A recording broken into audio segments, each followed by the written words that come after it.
more housekeeping. You know, the Dems, if you watch the first day, are focused on Trump rather than inflation, the border, or public safety. There were many public personal attacks made on President Trump throughout the night. In fact, if you look at the count as we have, the mentions of Donald Trump last night were 147. The mentions of the border, 8. The economy, 27. Inflation, 3. And crime, 6. So obviously their convention is about who they're running against rather than what they're running for. And we're here to remind folks what Donald Trump is running for. And for a party so focused on the future, again, if you look at their primary speakers in prime time, and prime time is a loose term given how disorganized and long-running their convention appears to be. And I'm sure some of you had some fun trying to get into the perimeter yesterday. But for talking about the future, they sure are bringing out a lot of the past. When you look at Hillary Clinton, the Bidens, co-chair of Biden's campaign, Chris Coons, that's not exactly future-looking. Today, just a little housekeeping. J.D. Vance is in Kenosha, Wisconsin with law enforcement leaders.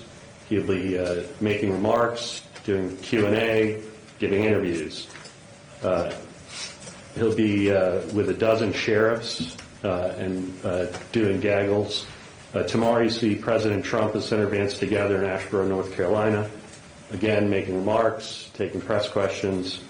Thursday and Friday, President Trump will be in Arizona and Nevada, including a trip to the border. So as we've seen yesterday through the rest of the week, the Trump campaign, President Trump, Senator Vance, our surrogates, we're in the battleground states every day. We're talking to voters and we're talking to the press. Again, a stark contrast to Harris and Walz, who continue to stay away from you all. The theme of today is obviously reminding folks about the commitment President Trump and Senator Vance have made and will continue to make to law enforcement and to public safety. If you look at where crime exists in polling and who they trust to fix crime, the American people said 63% of Americans said in 2023 crime was either extremely or very serious problem in the United States. 77% of Americans believe there's more crime in the U.S. today than there was a year ago. And the vast majority of people believe that Republicans are better suited to fix public safety issues. Meanwhile, Harris supports reimagining the police. She says putting more police on the streets is not necessarily the way to fix crime. She says it's outdated and wrong-headed to think that more policing makes communities safe.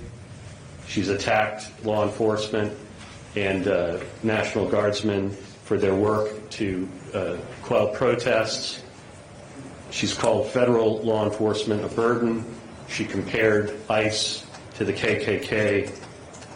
She has said that federal law enforcement caused horrific injuries to peaceful protesters in protests in the past. So there is a stark contrast to be made between these campaigns and their relationship with law enforcement and how they address public safety.